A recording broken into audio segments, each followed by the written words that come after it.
متنازله عن حقي، انا متنازله عن حقي ابتغاء وجه الله، لكن انا خدت حقي قصد والناس كلها كلامك ان انت شافت. عرفتي ايه حقك وانت هتعفي عرفت عنه. الناس والدنيا كلها عرفوا ان القاضي بص في الورق وبص في الاسايب، وحكمه كان بناء طب عن قرار. عايزين نعرف، هل ميار هتدي الصلح لوجه الله بدون اي شروط ولا في مقابل؟ لا، في شرطين، انا قلت شرطين. الشرطين واعتقد انتوا تقدروا حذف تنقلوهم. الفيديوهات الثاني ايه؟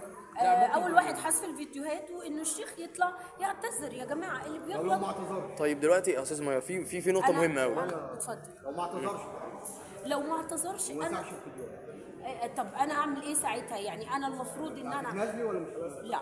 طب لا، احنا دول طب الشرطين نقدر اللي نقدر نقول هو لو طلع اعتذر، هل دلوقتي هو كشيخ وبيفتي في الدين هل هيقدر يعتذر للجمهور ان الناس بعد كده مش هيقدر تتابعه؟